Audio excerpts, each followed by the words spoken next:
Noticiero Venevisión. Información justa y balanceada. Amigas y amigos, tengan todas y todos muy buenos días. Bienvenidos a una nueva emisión, la matutina de su noticiero Venevisión. Buenos días, Venezuela. Gregorio Rojas Flores y esta servidora Lirio Pérez, listos para una nueva emisión matutina. Y vamos a iniciar con nuestro acostumbrado recorrido para conocer cómo amanece Venezuela en este nuevo día, en este lunes, que iniciamos con un nuevo formato, Lirio. Y con nuevo horario, Así 7 de es, la mañana. De 7 a 8 de la mañana, con las informaciones más recientes de Venezuela y el mundo para todas y todos ustedes. Estamos listos desde ya entonces para nuestro acostumbrado recorrido para conocer cómo amanece Venezuela. Así es, vamos a iniciar de inmediato. Comenzamos nuestro recorrido. Buenos días. Hoy 26 de septiembre, niños y adolescentes vuelven a las aulas escolares para dar inicio al periodo 2016-2017. Según información del vicepresidente Aristóbulo Isturiz, más de 30.087 planteles entre públicos y privados reciben a más de 7.784.625 estudiantes de primaria y secundaria para recibir educación de más de 553.948 docentes. Desde Caracas, Diana Martínez, Noticiero Venevisión. Muy buenos días, amanecemos informando que se inició el Plan Cayapa Escolar 2016 en el Estado Mérida, donde se abordaron diversas instituciones educativas de la entidad. Jorge Arreaza, vicepresidente para el área social, en compañía del secretario general del Estado Mérida, Gerardo Molina, y diversos consejos comunales, CLP, colectivos y funcionarios, realizaron las jornadas de rehabilitación, desmalezamiento, pintura y limpieza a las diversas escuelas. Con estas jornadas se asegura el inicio a clase en la entidad merideña y a su vez en todo el país. Así lo aseguró Gerardo Molina, secretario del Estado. Desde el Estado Mérida, Gabriela Gutiérrez, Noticiero Venevisión. Gracias, Gabriela. Continuamos en los Andes. Ahora vamos con nuestra compañera Mariné Glot desde el estado Táchira con información sobre combustible. Buenos días, Mariné. Hola, buenos días. Mediante nota de prensa, el Ministerio de Petróleo informó que de las 113 estaciones de servicio que funcionan en el estado Táchira, 14 ya poseen precios diferenciados, es decir, un 12% de las bombas en la entidad. Las 99 estaciones de mercado interno tradicional mantendrán el valor del litro establecido de 1 bolívar de 91 octanos y 6 bolívares el litro de 95 octanos. PDVSA mantiene el monitoreo del sistema de abastecimiento mediante el tag o el chip de combustible. Según voceros de la mesa regional, no hay reducción de cupos y la comercialización se está llevando a cabo de manera normal y expedita. En Táchira, Mariné Glot, Noticiero Venevisión. Muchísimas gracias, Mariné. De Táchira pasamos ahora al estado Guárico. Ahí Eliezer Hernández nos cuenta la situación en cuanto a inseguridad que hay en esa entidad. Buenos días, Eliezer. Hola, buenos días. El diputado de la Asamblea Nacional por el Estado Guárico, Carlos Prosperi, hizo un llamado a las autoridades con competencia en materia de seguridad, pues asegura que los índices delictivos se han incrementado en este estado durante los últimos meses. Señaló que en solo lo que va de año, al menos 6 funcionarios policiales han sido asesinados, esto en diversos hechos de violencia. Desde el Estado Guárico, Eliezer Hernández, Noticiero Venevisión. Gracias, Eliezer. Ahora vamos con los estados Anzoátegui, Cogede, Zulia y Monagas con información de solicitudes ciudadanas para solventar problemáticas en las comunidades. Comenzamos con Nina Martínez. Adelante, Nina, buenos días. Buen día. En el estado de Anzoátegui informamos que conductores que transitan diariamente por la troncal 9 y 11 de la entidad denuncian el mal estado de la vialidad. Ellos también manifestaron que debido a los múltiples huecos que presenta en la misma, se ha convertido en una guillotina, ya que piratas de carretera lo están manteniendo en sus obras, así como a los transportistas de carga pesada. Ellos le hacen un llamado a todas las autoridades nacionales a fin de que se aboquen a este problema de vialidad. Desde el estado de Anzoátegui, Nina Martínez, Noticiero Venevisión. Buenos días. En Cojedes, habitantes de la calle 3 de la comunidad La Florida en el municipio de Tinaco denunciaron verse afectados por un bote de aguas negras que se ha generado tras la obstrucción de una tubería en el sector polideportivo, causando que el líquido residual se desborde y caiga en un canal de drenaje que atraviesa la comunidad. Vecinos señalaron que a pesar de haber notificado la problemática ante la alcaldía e Hidrocentro, no han sido atendidos por las autoridades y temen que esta situación afecte la salud de los niños del sector. Por otra parte, denunciaron que la falta de alumbrado en la comunidad ha incrementado los hechos delictivos. Desde el estado Cojedes, Gregory Bruzual, Noticiero Venevisión. Buenos días. En el estado Zulia, ante las recientes precipitaciones que se han venido registrando en la entidad, el Cuerpo de Bomberos y también Protección Civil Maracaibo informaron que se mantienen atentos ante cualquier eventualidad y actualmente monitorean el comportamiento de las distintas quebradas que atraviesan a la ciudad capital, las cuales hasta el momento aseguraron no han registrado incidencias debido a que se mantienen en sus niveles óptimos, dados los trabajos preventivos de limpieza que ejecuta la alcaldía Maravina. Las autoridades exhortaron a la ciudadanía en general a no arrojar basura y tampoco escombros a las cañadas para evitar daños mayores. En el estado Zulia, José Leonardo Nava, Noticiero Venevisión. Buenos días, amanecemos desde el estado Monagas. Y es que vecinos del sector Pararí de la parroquia La Pica, municipio Maturín, denunciaron el estado de abandono en el que se encuentra el cementerio de esta comunidad. Informaron que las tumbas ya casi no se pueden visualizar debido a que la maleza está muy alta.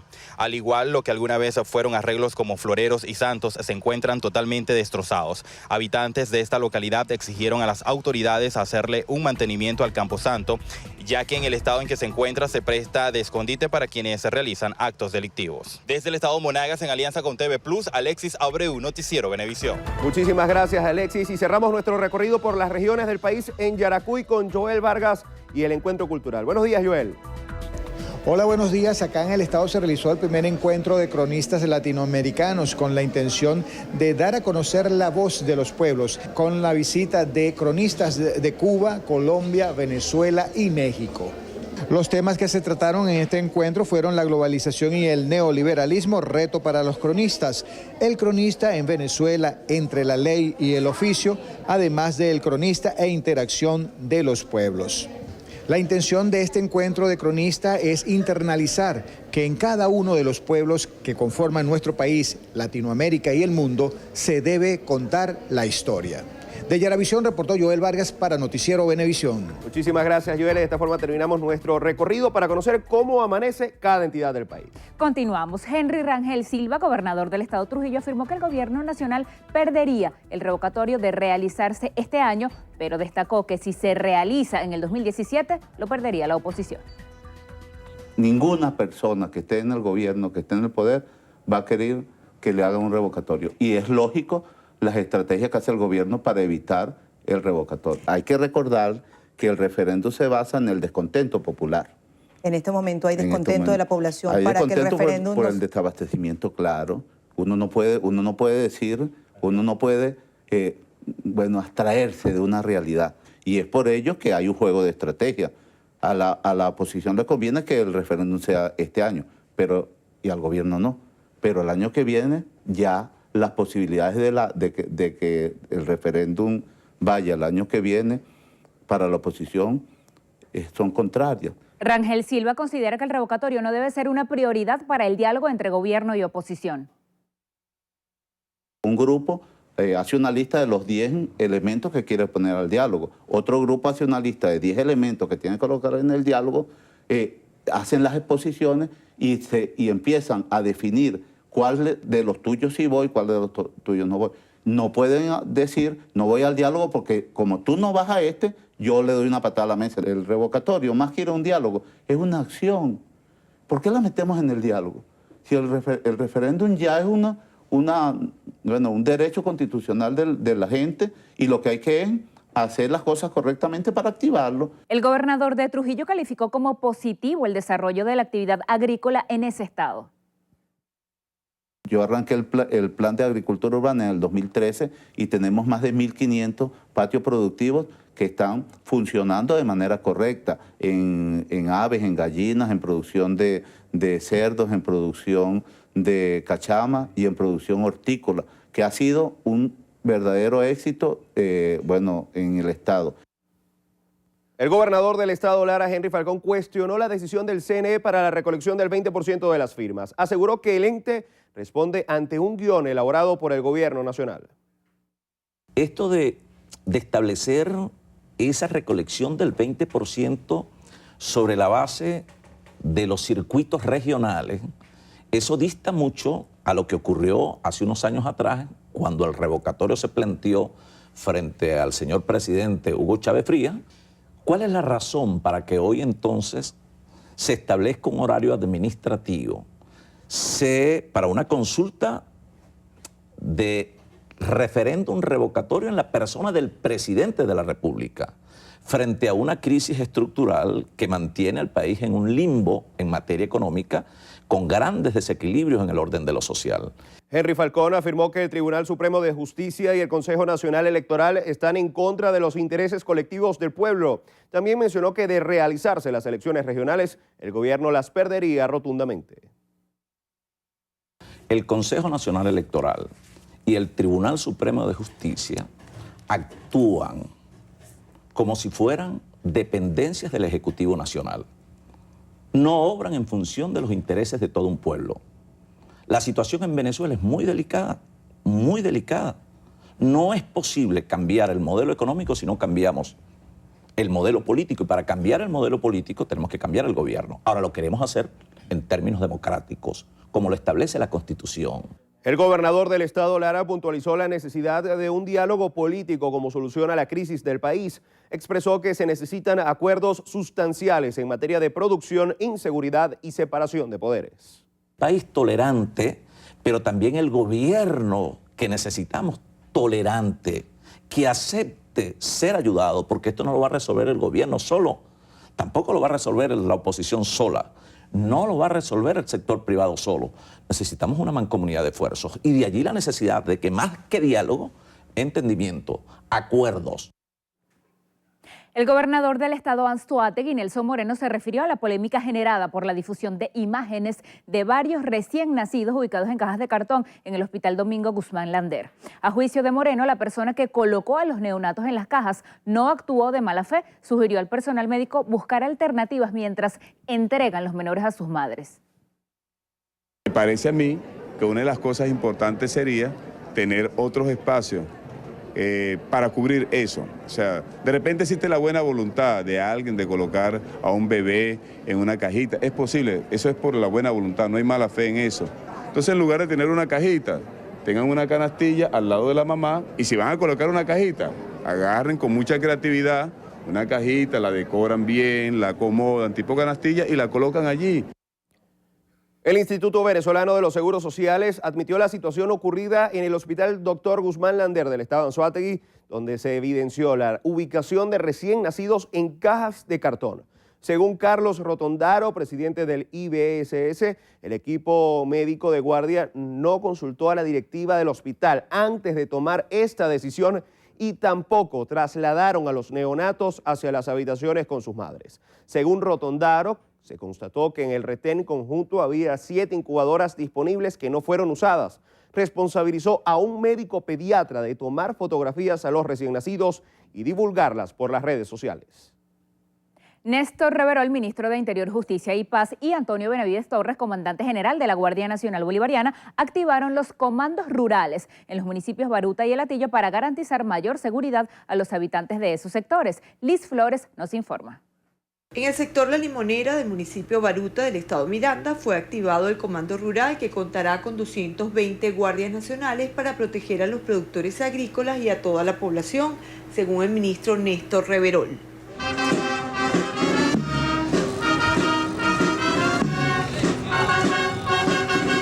A raíz pues de la gran misión Abastecimiento Soberano y la necesidad de ir impulsando todo lo que es la agricultura urbana en esta región, pero también darle protección a los productores y productoras de estos importantes municipios del estado Miranda. Y a raíz de las políticas inexistentes de seguridad pública por parte de la gobernación del estado, de la región de Miranda. Miranda es el principal estado con mayor incidencia delictiva de todos los 9 indicadores de criminalidad y violencia.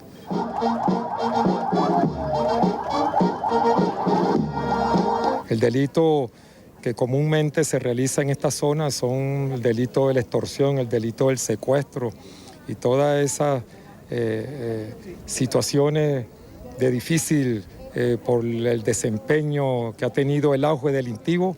Entonces hemos tenido pues el binomio perfecto, lo que es la unión de la Fuerza Armada Nacional Bolivariana y el Ministerio de Interior y Justicia. Ya con estas instrucciones emanadas de nuestro comandante en jefe, presidente Nicolás Maduro, y el señor general en jefe, ministro de la Defensa, ya activamos este personal altamente entrenado, altamente capacitado y dotado de un equipamiento especial Destacó el comandante general de la Guardia Nacional Bolivariana, Antonio Benavides Torres, que acá en el sector La Limonera contarán con puntos de control permanentes donde recibirán las denuncias de las comunidades como parte de la lucha contra algunos delitos como la extorsión, el robo y el secuestro, con la finalidad de garantizarle una mayor seguridad a los habitantes del municipio Baruta. Liz Flores, Noticiero Venevisión. Amigas y amigos, tiempo de hacer nuestra primera pausa. Ya regresamos con más información.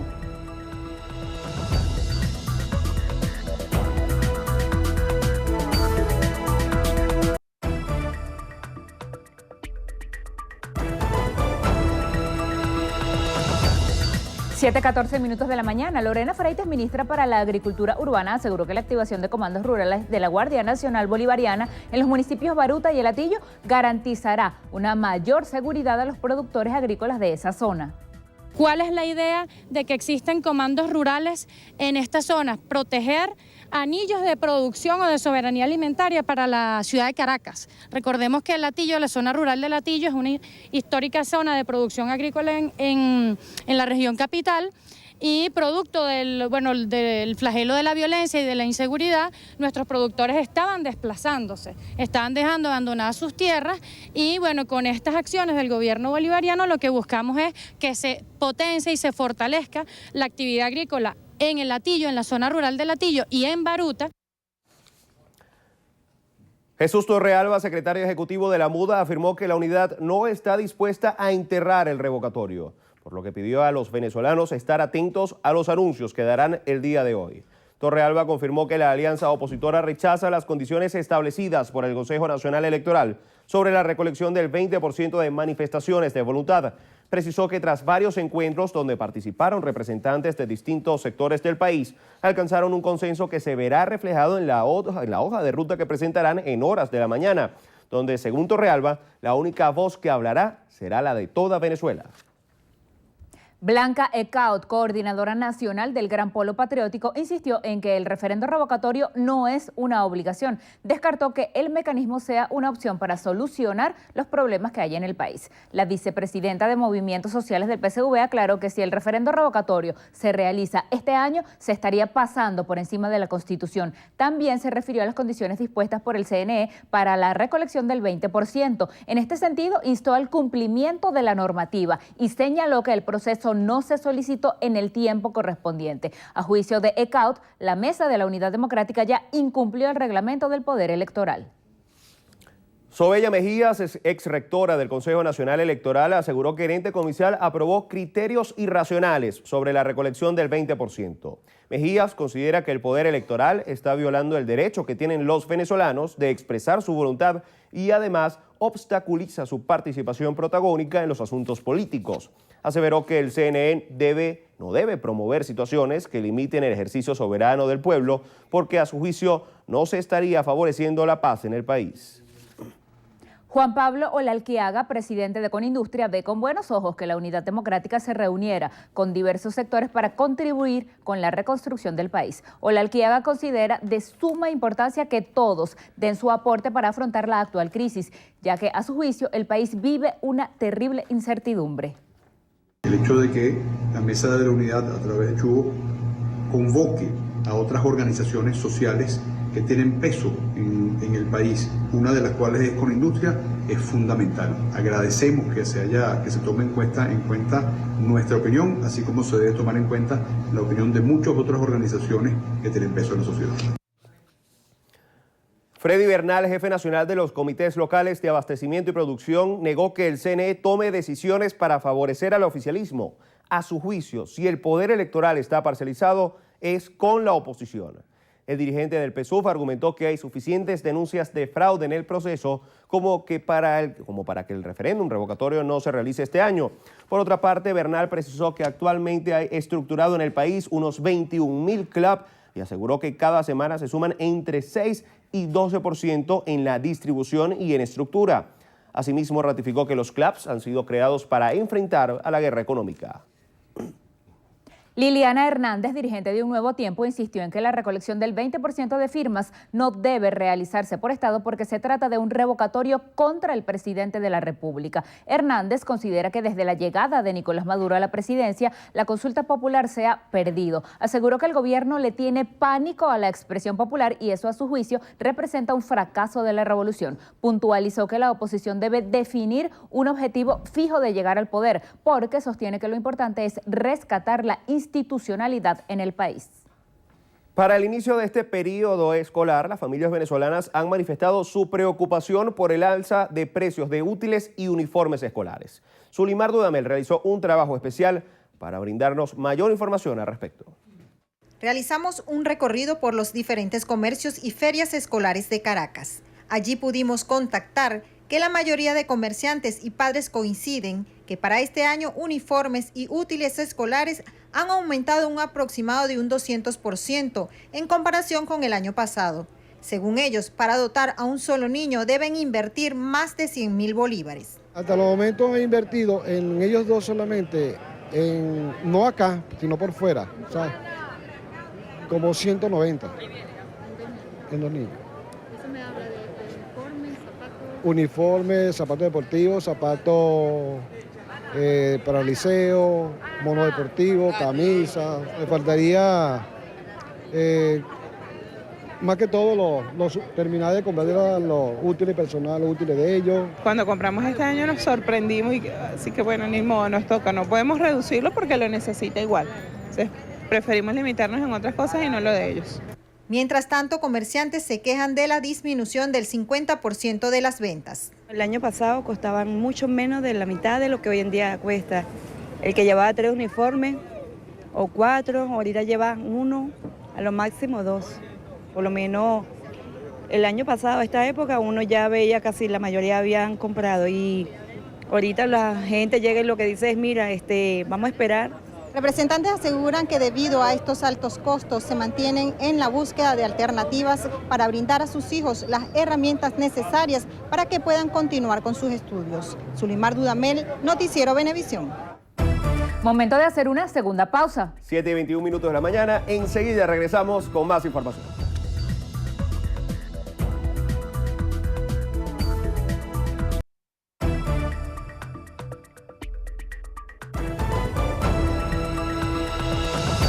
Siete y 25 de la mañana. Las escuelas municipales están preparadas para recibir a más de 4.000 alumnos este 26 de septiembre. Así lo informó Vilma Bailey, directora de Educación de la Alcaldía de Baruta. El preescolar El Carmen y las escuelas Aquiles Nazoa, Manuelita Sáenz, Bárbaro Rivas, Miguel José Sanz, Monseñor Lucas Castillo, José Antonio Páez, Germán Ubaldo Lira fueron arregladas y pintadas para iniciar el nuevo periodo escolar. Bailey pidió a los estudiantes mantener en buenas condiciones los planteles educativos. Apuntó que realizarán campañas para crearle conciencia a los jóvenes sobre la importancia de preservar las escuelas y el medio ambiente. El vicepresidente de la República, Aristóbulo Istúriz, recibió a los atletas paralímpicos en la localidad de Barlovento, en el estado Miranda. Luis Paiva y Omar Monterol, los medallistas en Río 2016, recibieron un homenaje de parte de las autoridades deportivas por su alto desempeño.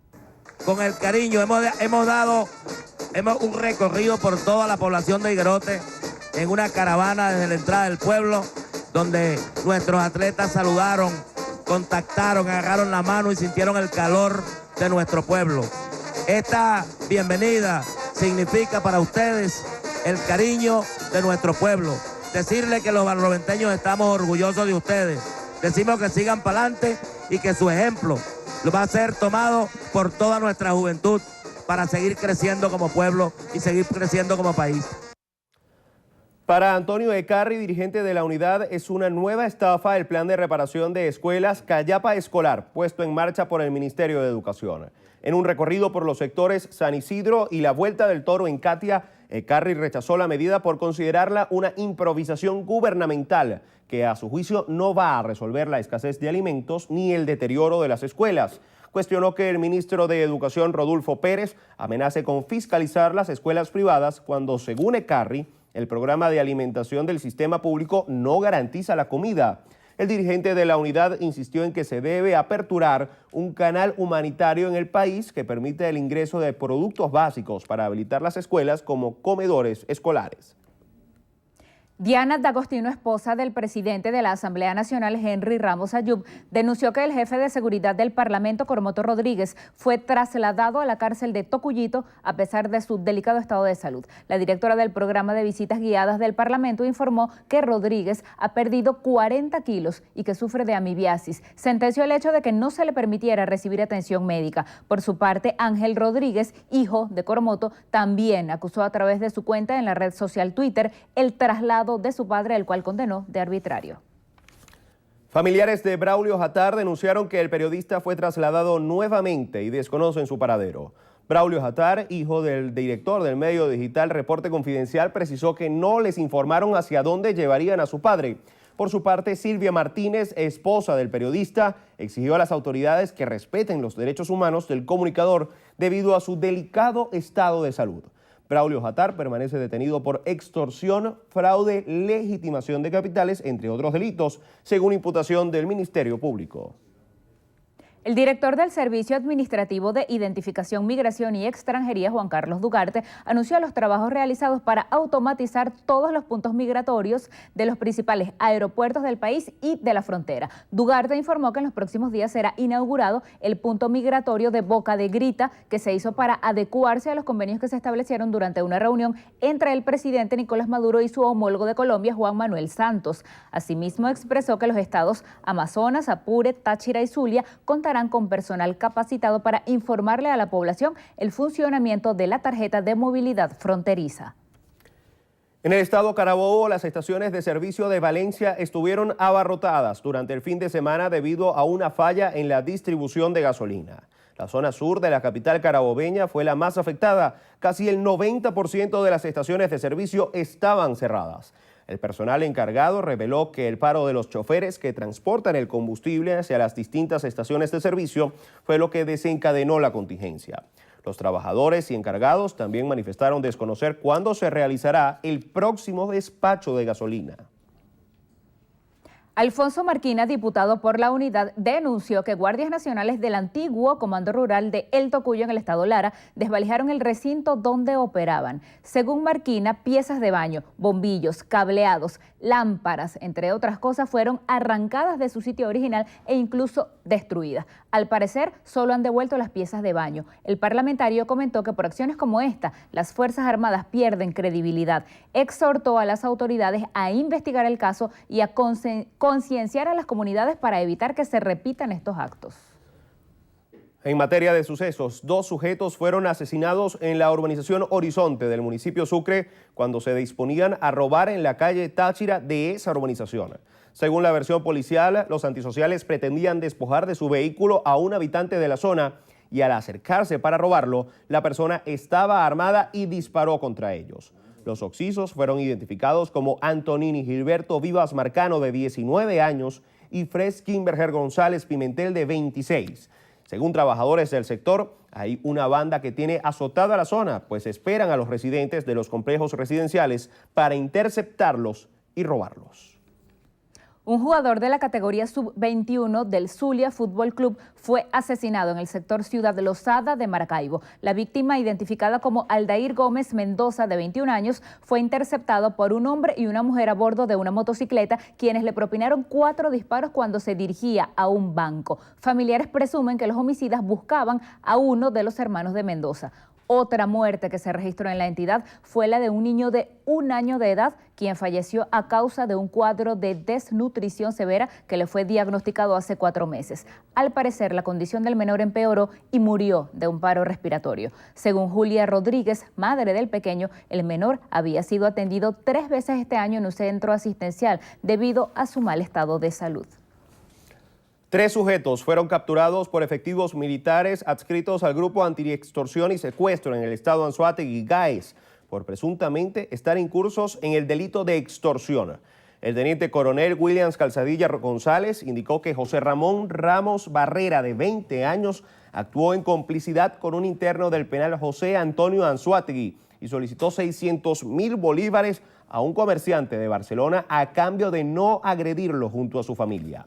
Precisó que en otro procedimiento detuvieron a Anderson Jesús Gil Guarepe, de 29 años, por exigir la cantidad de 50.000 bolívares a un joven para devolverle su celular. Calzadilla González informó que días atrás habían apresado a un funcionario de la SUNDE en la ciudad de Cantaura por exigir 30.000 bolívares al dueño de una panadería a cambio de no aplicarle una multa. A las 7:32 de la mañana hacemos otra pausa. Ya regresamos con más información.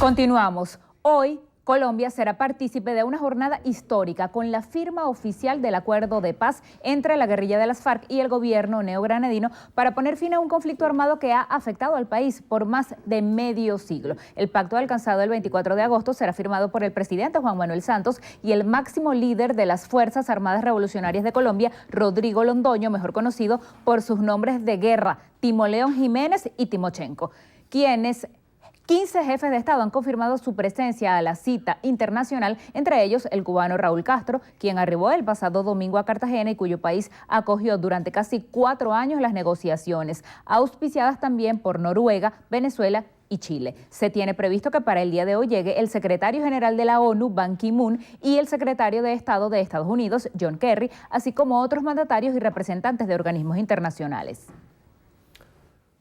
Un sector de la oposición venezolana solicitó a la Organización de Estados Americanos avanzar de manera acelerada en la aplicación de la Carta Democrática al Gobierno Nacional. Esto tras el anuncio del Consejo Nacional Electoral de descartar el referéndum revocatorio para este año. La petición, enviada por 14 partidos de oposición al secretario general de la OEA, Luis Almagro, califica de absurdas e inconstitucionales las condiciones que se aplicarían para la recolección del 20% de las firmas. Igualmente acusa al oficialismo de bloquear todas las salidas institucionales y democráticas, lo que a su juicio evidencia la ruptura del orden constitucional en el país. El canciller ecuatoriano Guillaume Long fue nombrado por unanimidad como presidente pro tempore del grupo G77 más China, cargo cuyas funciones empezará a ejercer en el mes de enero de 2017. Por primera vez, Ecuador asume la presidencia de acuerdo con lo pactado en una reunión de este colectivo que se celebró en la sede de la Organización de las Naciones Unidas en Nueva York, Estados Unidos. Long agradeció este nombramiento que calificó de histórico y reafirmó el compromiso de su nación, Ecuador, postulado por el Grupo de Países de América y el Caribe, reemplazará a Tailandia, que se rota anualmente entre naciones de África, Asia, Latinoamérica y el Caribe. El Papa Francisco mostró su apoyo total a la Marcha por la Familia que tuvo lugar en México, así como la defensa de la vida en esa nación. Asimismo, expresó su apoyo a los obispos y ciudadanos mexicanos que se oponen al proyecto de gobierno de legalizar el matrimonio entre personas del mismo sexo. El Santo Padre pidió por el fin de la violencia en todo el país. Autoridades estadounidenses informaron el arresto del presunto autor del tiroteo en un centro comercial en Washington, Estados Unidos, en el que fallecieron 5 personas. La oficina del FBI en Seattle afirmó que no tiene evidencia de que el tirador esté relacionado con grupos terroristas, pero que aún se encuentran en una fase preliminar de la investigación.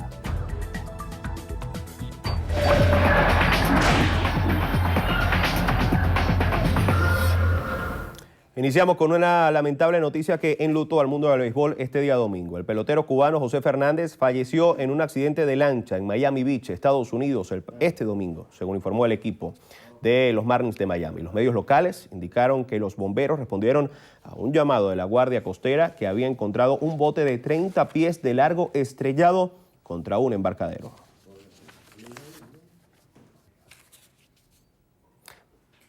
Pasamos a noticias del boxeo porque el boxeador venezolano Jorge Linares derrotó por decisión unánime al británico Anthony Crolla en la ciudad de Manchester, en Inglaterra. Linares ofreció su mejor actuación en un combate vibrante en el que conectó varios golpes a Crolla. Tras el enfrentamiento, el venezolano dedicó la victoria al expresidente de la Asociación Mundial de Boxeo, Gilberto Mendoza, quien falleció el pasado mes de marzo de este año.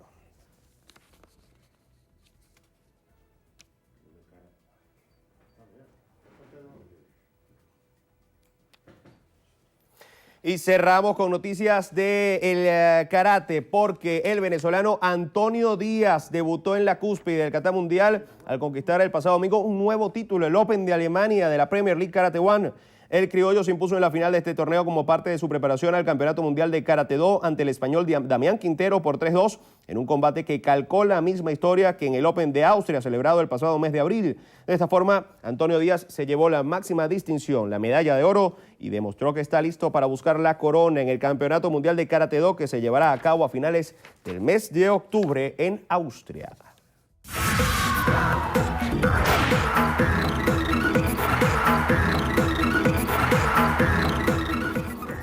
Hola, ¿qué tal amigos? Feliz inicio de semana, yo soy Carlis Cuadros y esto es Estrenos y Estrellas. Comenzamos revisando las noticias del cine con la premiere de Cigüeñas. Esta es la historia que nunca te contaron sobre cómo llegan los bebés. En Montaña Cigüeña se tomaban la entrega de bebés muy en serio con un sistema nuevo, increíbles instalaciones, todo lo necesario para la distribución de pequeños humanos con una tecnología a prueba de errores. Pero ahora todo ha cambiado y las cosas se complican cuando accidentalmente Junior reactiva la máquina de hacer bebés y produce una adorable niña de manera desautorizada. Desesperado, Junior intentará entregar este paquete tan problemático antes de que su jefe se entere. Nos esforzamos para que puedan escuchar las 4 palabras más preciosas del lenguaje humano. Y seguimos con Los 7 Magníficos. El film está ambientado en la América posterior a la Guerra Civil, en la que un pequeño pueblo mexicano es asediado por el ataque continuo de pandillas. Se trata de gente honrada asesinada a sangre fría, por lo que sus habitantes tomarán la decisión de contratar a 7 pistoleros para defenderse y buscar justicia. El encargado de encontrar a los hombres adecuados para hacer este trabajo será Denzel Washington y sus recién formados defensores serán un grupo de cazadores de recompensa, jugadores y asesinos a sueldo que protegerán a este pueblo diezmado. Y cerramos con el tercer estreno del fin de semana, Todos los caminos conducen a Roma. La comedia romántica cuenta la historia de Maggie, una mujer que viaja con su exnovio Luca por Italia en busca de su adolescente y rebelde hija, que quiere volver a Nueva York desesperadamente. La película está protagonizada por Sarah Jessica Parker, Paz Vega y Rosie Day. On the road, just the 2 of us. You know, like Thelma and Louise. Thelma and Louise drove a car and killed themselves. Sorry. Yep, super relaxed here. Oh, wow. It's really something, isn't it? Así llegamos al final. Yo soy Carilis Cuadros y los espero en una próxima emisión de Estrenos y Estrellas por su noticiero Venevisión. Gracias, Carielis. Tiempo de revisar en nuestra cuenta de Twitter, @tráficobb, cómo se encuentra la situación precisamente del tránsito en Caracas y otras partes del país. Y lo hacemos gracias a ustedes. Dice ARC, Autopista Regional del Centro, en los tramos Aragua y Carabobo, sin novedad para la hora en ambos sentidos. También reportan que la Cota 1000 tiene buen tránsito en ambos sentidos a esta hora, 7:44 de la mañana. A las 7:42, Avenida Río de Janeiro tiene buen tránsito también en ambos sentidos. Ya lo decíamos, buen desplazamiento de la Cota 1000 desde Altamira hasta el distribuidor metropolitano, 7:42 de la mañana. Centro de Caracas, Avenida Baral presenta choque múltiple subiendo al superar el Tribunal Supremo de Justicia. Precaución. Y el tramo Chacao de la Avenida Francisco de Miranda con buen tránsito desde Chacaíto hasta Altamira, desde ahí hasta Parque del Este, mucho retraso. Sepan tomar entonces vías alternas para este tramo de la Avenida Francisco de Miranda. Gregorio, momento de hacer otra pausa. Al regreso, en la entrevista a Venevisión nos acompaña Raúl Yusef, coordinador de movimientos sociales de la Mesa de la Unidad Democrática en el Estado Bolívar. Con él conversaremos al regreso. Entrevista Venevisión, líder en opinión, por tu canal independiente, Venevisión. Bienvenidos a Entrevista Venevisión. Con nosotros Raúl Yusef. Él es el coordinador de movimientos sociales de la Mesa de la Unidad Democrática en el Estado Bolívar. Gracias por estar aquí. Gracias, Lirio. Hoy es un día en el que la Mesa de la Unidad Democrática a las 10 de la mañana va a anunciar qué hoja de ruta va a tomar luego de conocidas las condiciones para la recolección del 20% de firmas que activarían el revocatorio, que algunos dirigentes no dudaron en calificar como inconstitucional y en desventaja. Usted que está involucrado con los movimientos sociales y que la oposición ha hecho mucho énfasis en la actividad de calle y en la movilización para lograr el referendo revocatorio, ¿qué espera de ese anuncio que por supuesto pues todavía no se conoce, pero qué puede esperar también la gente escuchar de la MUD? Bueno, primero darle un voto de confianza a esta dirección política de la MUD, que ha hecho un gran esfuerzo por mantener a los factores de la unidad unidos, fortalecidos en esta lucha que no ha sido fácil, una lucha muy difícil porque estamos confrontando con un gobierno que niega los caminos, que cercena toda posibilidad de cambio en Venezuela para buscar una salida pacífica, no violenta y constitucional a esta grave crisis de gobierno que tenemos, porque la crisis que tenemos de desempleo, de desabastecimiento, de inseguridad, de deterioro de la calidad de vida, tiene que ver con una responsabilidad muy clara de un gobierno que no ha sabido conducir a Venezuela. Ahora, el atajo de la violencia a quien le conviene es al gobierno. Yo no tengo la menor duda, aun cuando no estoy autorizado para los anuncios, porque los anuncios los va a hacer nuestro coordinador Chugo Torreal hoy en la mañana, no tengo la menor duda que la ruta va a seguir siendo la presión, la fortaleza, la unidad de todos los factores, la incorporación de todos los venezolanos en esta cruzada por lograr un cambio en Venezuela lo más pronto posible. Esa normativa que regula la solicitud de referendo revocatorio dice que la parte solicitante ya no puede retirarse porque ha debido hacerlo 45 días antes de conocidas las condiciones para el 20%. O sea, la mesa de la unidad tendría que ir a esa recolección de firmas, a la segunda fase. Respóndame cada uno de los argumentos que han esgrimido representantes del oficialismo. Por ejemplo, número 1, han dicho que el referendo revocatorio fue solicitado a destiempo y por eso no se puede hacer en el 2016. Han dicho que hacerlo sería inconstitucional, que la primera recolección, la del 1%, fue hecha con base en un fraude y que haber hecho la recolección o hacer la recolección de 20% regional no permitiría escuchar a cada uno de los estados y por eso no lo hacen con circunscripción nacional. Todos son argumentos baladí, argumentos que realmente no tienen mayor peso. Primero, hablar de la extemporaneidad no tiene sentido. Nicolás Maduro tiene 2 años y medio en el gobierno, el periodo está clarísimo, el lapso para convocar el referéndum revocatorio. Cumplimos, en vez de 200.000 firmas, el 1% recogimos 1.900.000 firmas. Ese argumento de acusar de fraude a una gesta que fue democrática, pacífica, una gran fiesta del pueblo en la calle, firmando para solicitar el revocatorio, fue muy clara. Lo que pasa es que este gobierno no quiere darle una lectura correcta a lo que está expresando el pueblo. Mira, lo que dijo el pueblo venezolano lirio el 6 de diciembre del año pasado, cuando escogió a una Asamblea Nacional con las 2/3 partes, con una votación contundente, fue una paliza lo que cogió el gobierno nacional y Nicolás Maduro, y no han entendido que ese mensaje es muy claro. El pueblo quiere un cambio, y quiere un cambio pacífico. La gente no va a caer en la violencia en la que el gobierno nos está empujando. Y es muy irresponsable de estas rectoras del CNE someter al país a esta situación de zozobra, de desesperanza, porque la marcha del 1 de septiembre también habló muy claro, fue una expresión contundente de la gente pidiendo elecciones. Así que nosotros vamos a seguir nuestra ruta, nos asiste la razón, somos la mayoría y tenemos que administrar eso con mucha inteligencia y con mucha capacidad y sobre todo mucha unidad. ¿Cómo ve la situación económica del país? El hecho de que el Sendas haya dicho que la canasta alimentaria ya supera los 200.000 bolívares y se necesitarían más de 4 salarios integrales para cubrirla. Fede Cámaras recientemente también dijo que apenas quedan 300.000 de 700.000 empresas que había. La inflación va a seguir subiendo y que está lejos la recuperación de la producción. Una situación muy desoladora, producto de un modelo económico que se impuso en Venezuela, que destruyó el aparato productivo, que liquidó toda la posibilidad de inversión, que destruyó todo proyecto de cambio y de desarrollo económico. Desempleo, desabastecimiento, inseguridad es lo que ha generado la política económica que nos impusieron. Lo que está planteado en Venezuela ahora es un cambio de modelo. Y cambiar el modelo significa generar confianza, atraer inversiones, provocar y profundizar la descentralización, rescatar la autonomía del Banco Central. No podemos seguir teniendo un Banco Central que estimula la inflación, que tire la máquina de bolívares prendido, generando más inflación de la que tenemos. El salario real, desde luego, se fumó, se lo devoró la inflación. Hoy con 60, con 70.000 bolívares nadie vive, porque la canasta, como lo ha dicho el CENTA, representan 6, 7 salarios mínimos. ¿Qué empresa puede soportar, tolerar un aumento de salario mínimo? Eso lo que va a traer es más desempleo y, por supuesto, el cierre de muchas empresas que no van a poder aguantar la presión de un aumento de salario como el que está planteado. ¿En qué condiciones regresan a clase los niños hoy en Venezuela? En una situación muy precaria y muy lamentable.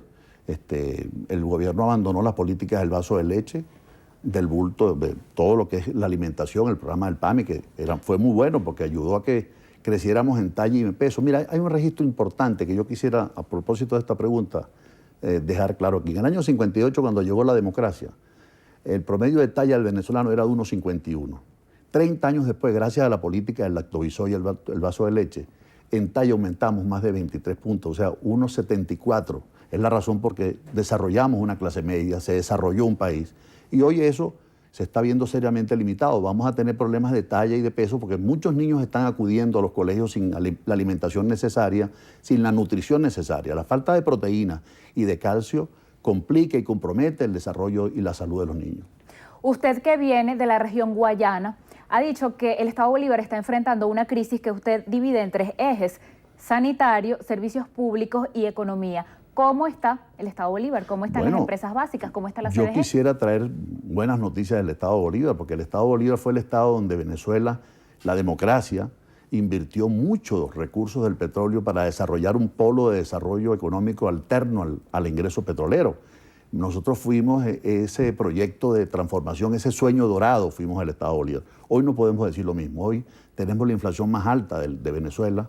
Hoy tenemos el desabastecimiento, aun cuando este paliativo de abrir las fronteras por el Brasil ha hecho que circunstancial y transitoriamente entre algo de comida, pues el costo de la vida se ha elevado muchísimo por los fletes. Pero además de eso, tenemos una situación muy complicada con el desempleo. Hay un desempleo alarmante en el Estado Bolívar y la inseguridad y la criminalidad han crecido como nunca. Pero además de eso, los servicios públicos, como lo dice ese análisis que hemos hecho, han regresado enfermedades como la malaria, enfermedades como el dengue, que habían desaparecido en Venezuela. Hoy son una realidad, no solo en los pueblos del sur, en Tumeremo, en Huacipati, en el Callao, en San Feli, en Puerto Ordaz, en Ciudad Bolívar, tenemos los hospitales abarrotados de gente enferma por falta de esa política de prevención, esa política sanitaria que debe llevar adelante el gobierno. Y por otro lado, la basura. Tú vas, me encantaría que vayan ustedes allá a Guayana, lamentablemente, a ver un espectáculo dantesco. Vertederos de basura en todas las calles, en todos los sectores, porque no han sido capaces de recoger la basura. Y si hablamos de transporte, bueno, mucho peor la situación. La gente se monta en perreras, en una ciudad que fue una ciudad moderna, planificada. Entonces, todo este cuadro, de verdad, que nos preocupa a los guayaneses, y lo traemos a la mesa nacional, lo traemos al país para que la gente conozca la realidad de lo que está pasando en el Estado Bolívar, que es sumamente difícil y grave. Las empresas básicas, no las deje por fuera. Bueno, quebradas, manejadas por una cáfila de delincuentes que se instauró allí a saquearlas, a robárselas. Sidor, que tiene una capacidad instalada de 4.5 millones de toneladas, está produciendo apenas 1 millón de toneladas al año.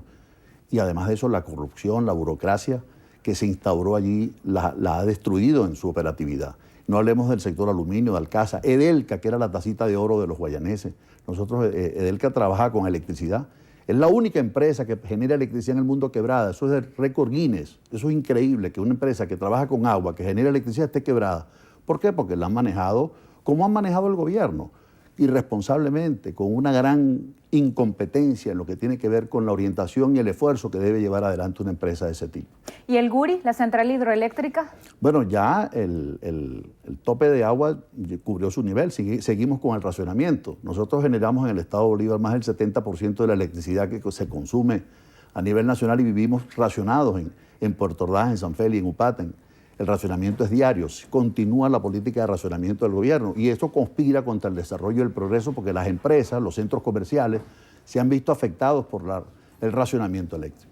En apenas segunditos, todo esto que acaba de describir, ¿cómo repercute en la condición de vida de los bolivarenses? Bueno, se ha mermado la calidad de vida de nuestra gente, se ha deteriorado y desde luego pues hay una gran angustia, hay una oleada migratoria como nunca en el Estado Bolívar. Mucha gente, sobre todo profesionales de tercer y cuarto nivel, se están yendo a otros países y eso es muy lamentable porque ese recurso humano lo formamos en todos estos años en Venezuela y mucha gente se ha ido a otros países, bueno, desmembrando a la familia, causando pues dolor, muchas dificultades porque no es fácil tomar el camino de irse a otros países como lo están haciendo muchos guayaneses. Más de 250.000 guayaneses se han ido a otros países a buscar mejores condiciones de vida y eso es muy lamentable. Gracias por esta conversación. Gracias, Lirio.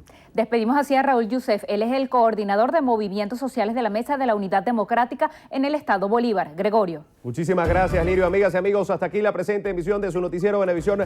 Gracias por acompañarnos. Que tengan todos un excelente inicio de semana. Y recuerden, Noticiero Venevisión, Canal 4 reporta. Ustedes deciden. Un fuerte abrazo.